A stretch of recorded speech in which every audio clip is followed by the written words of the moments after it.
This is Arts Alive. I'm Lynda Phillippi, and my guest today is Maggie Bowman.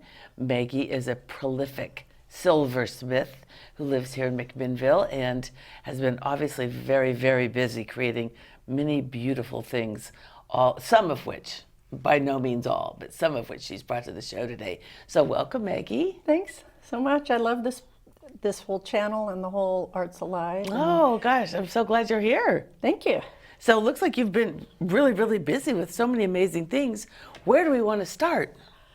Well, I would like to start by saying there are 50 artists in Yamhill County who are super excited to be part of the Art Harvest Studio Tour this year. It's been canceled the last 2 years, and we've been sitting in our studios and garages making things for 2 years, so we're ready. Yeah, that'll be nice, won't it? Yeah.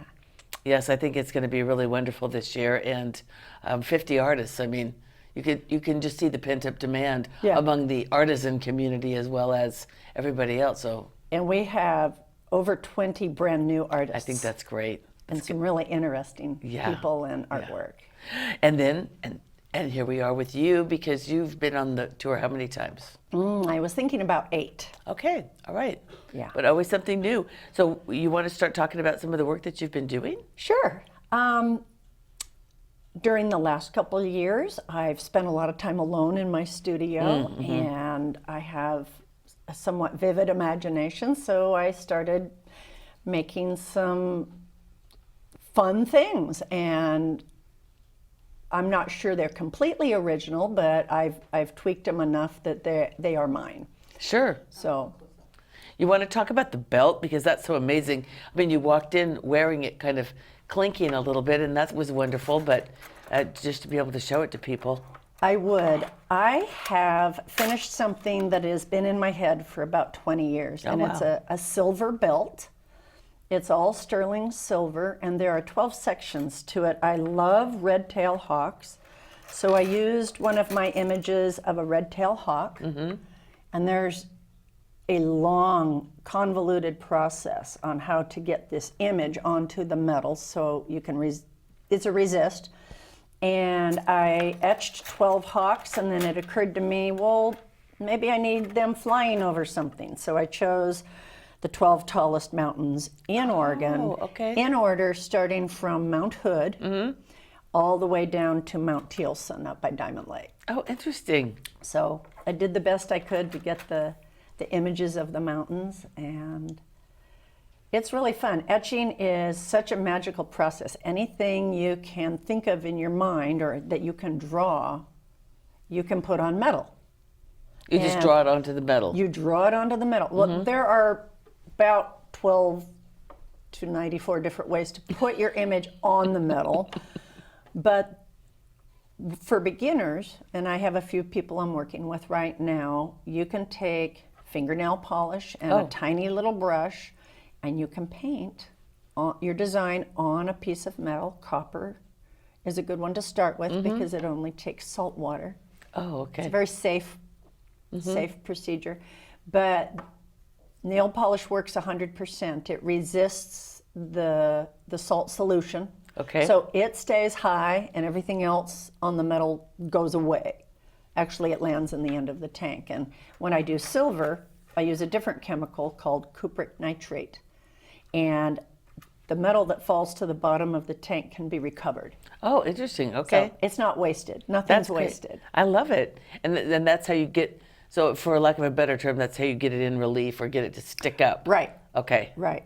I see. Wow. Yeah, it's really incredible the way you've done that. It's so beautiful. I love it. Well, it was my original drawing of a hawk. I started with a lot of photos and an Audubon picture and did my own sketch, and then you Xerox it and Xerox it onto something else, and then you put the resist on. So it's quite a process, but if you can follow directions, you can do it. Yeah, right. And it's the same process as with this beautiful copper dragonfly. That's gorgeous. And that was my design as well. And that one actually ended up with some flame painting. Which changes the patina, gives some really beautiful colors. And the challenge is to preserve those colors because it's really a fragile crystalline structure on top of the metal.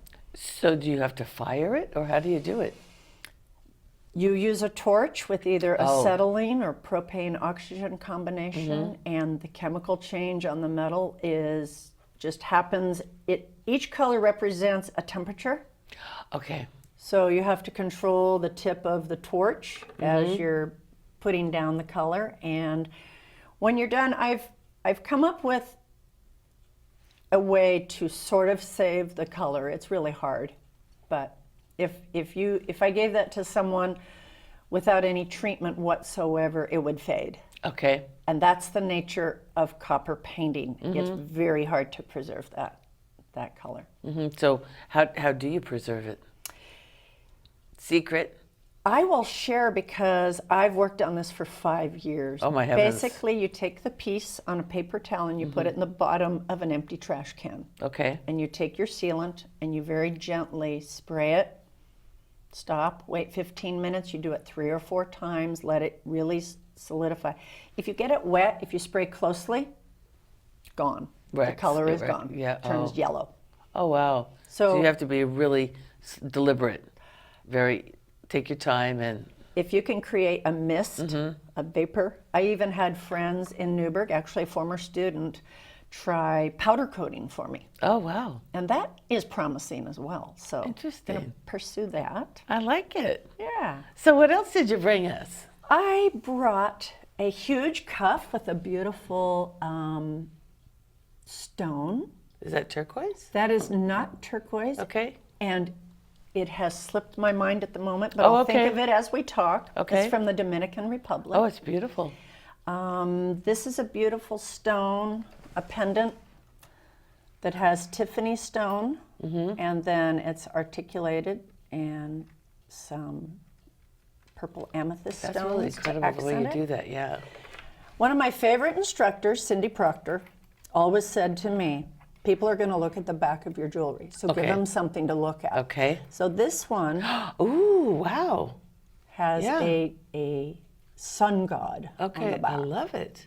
That's really incredible. So he's dancing, he's fun Yeah. there. Everything in my arsenal of techniques has to do with how to put different marks on the silver. And it's so soft, you can roll print it with fabric. Oh, I have a rolling mill, and you kind of sandwich it in, put it through the rolling mill, and it embosses the silver. oh, interesting. Okay. You can use cut paper. You can use burlap. You can use leaves. I've used snake skin. Wow. It's so soft that you can imprint just almost anything. Wow. Do you have to heat it to do that, or just? You don't heat it. It's all done cold. Oh, okay. You can heat it before you roll it to soften the silver. That way, you've heard the phrase work hardened? Yes, Like right. when they pound swords Right. and weapons. That compresses the molecules Okay. and makes it hard to work with. So if you heat it up again, it's called annealing. Okay, and that just softens it back that up. softens it back up. Wow, that's incredible. And this was a fun one. It's Bigfoot walking through the hills. I love that one. But you can't really see him. Yeah, because he's cut out. He's hiding. That's great. I made some crazy rings during Okay. COVID. Let's talk about your crazy rings. We're going to try to get a close-up. We'll start with the little sister. Okay. And this ring has 2 parts. It's Okay. articulated, and one part fits on the lower part of my finger, and the other part fits on the top, and it's hinged. So I How can. did you even think of that? COVID locked me up for Fever so long. dream. It was one of the really awesome things that came out of spending time alone is that I was able to really use my imagination. Oh, wow, yeah. The idea of having articulated rings is not novel, Oh, it's not. but this is my version of it. I've never seen it before. There are some really crazy punk rock Oh, okay, rings with sure. this type of mechanism. Yeah. There's one more. This one I refer to as the Queen of Corona because there are little Corona-shaped things in her crown. And so That's this just one amazing. also bends. The rings were also etched. Yeah, that's really She beautiful. has some 14 karat gold. It's really hard to see it on the screen of how amazing it looks close up. Now, are those for sale or are those They will be someday, but museum not yet. pieces? Not yet. I have 2 daughters, Okay. and if they want them, they get first dibs. So Yeah. Well, you could always make another one, I suppose, right? I could. Yes. But this one got me through some hard times, so Yeah. I think she's here to Yeah. stay. You might make something similar to sell, but that one's going to stay with you I for could. the energy. Yes. Yeah, I like that. Yeah. Okay. And I can make dainty jewelry. Mm-hmm. I know how to. Sure. But I Well, find that yeah, I let's- make larger pieces. You know, yeah, your earrings, those are gorgeous. I love them. Big and bold. I have a really good friend that I grew up with from 8 years old on, and her favorite motto is, if you can't see it from across the street, why bother? Thank you, Sheila. Sounds like a perfect friend for you. Yeah, I love these too with the pearls in them. Those are really pretty. I use a lot of beautiful pearls. Mm-hmm. I have a friend in Newburgh named Fred who goes to Tahiti, and Ooh. he buys pearls. And Okay. so I have friends So with rocks and pearls and He's your pearl guy. tools. Wow. That's amazing. I mean, you have just, yeah, so many beautiful things, so unusual in like this sort of dainty little cuff. I mean, it really is. It's scalloped and etched, and it's just beautiful. One of the fun things about the edges on this cuff is I used fire Oh. to melt the Okay. edges. And when the silver gets hot enough, it just turns to liquid. So it's a matter of getting it hot enough and then stopping. It's 2 seconds can be too long. It's almost like, you know, like I'm thinking about pie crust. Like you get it soft, and then you pinch the edges. You know, I don't know. Bingo, exactly. I love it. And then That's really pretty. I roll printed some lacy fabric edging that I found at the fabric store. Oh, is that how you did it? They're little leaves, and then I did Oh, some yeah. stamps on it. So I melted it, I roll printed it, I stamped it, I forged it. Yeah. All of these things that you can do to All metal. these techniques, yeah, it's really incredible. And when you start combining them, that's when the magic happens. Now, Maggie, are you entirely self-taught? No, I started about 17 years ago at Portland Community College Oh, in okay. Newburgh. Right. And my instructor was Cindy Proctor. And she Okay. is still teaching in Newburgh and has a store and teaches small classes.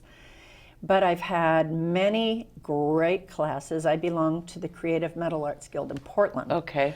And one of the things that's great about being in that group is we bring in artists from around the United States to teach us stuff. Oh, that's So, fabulous. Yeah. So, I mean, you have the background, and then it's like a master class or something of, Right. you know, enhancing some techniques that you know about, but maybe you didn't know all the little, you know, hacks and things like that. right, so you would need, if you want to set big stones like this, that's one technique. Right, to make sure they Because- don't fall out. Exactly, and this stone is called a cabochon. Okay. This is a boulder opal from Australia. Oh, pretty. They have flat bottoms. They're really easy to work with. Oh, okay. Because you just build the silver bezel up around it and Mm-hmm. kind of, it's a tension mount. You don't glue them in. Oh, okay. You can. I glue them in if I make them for my daughters. They're rough on their jewelry. Okay. But then if you want to learn how to set faceted stones, Okay. it's a whole different ballgame. Oh, yeah. And there are probably 20 different ways to set faceted stones. Oh, yeah, that's really beautiful, though. I guess rings are probably take the pounding because people put their hands in water and the garden in their rings, and even though they should take them off and all the things that people do, so. Well, my jewelry is designed to put it on and wear it. It should keep up with you, not you having to do what the jewelry can do. In other words, it should fit your lifestyle. So I could stack wood and wash dishes with these on. I Oh, yeah. might not with the opal ring. It's really soft. I mean, everything is just so absolutely beautiful, and I can't believe we're out of time. Okay. It's just incredible. It went fast. It went very fast, and I really want to thank you, and you'll be on the Art Harvest Studio Tour. Yes. And in the meantime, you've got jewelry downtown in McMinnville, I know that, in I our do, Oasis. at Inner Oasis. And we can find you everywhere. Thank you. Thank you so much. Thank you very much. I appreciate being here.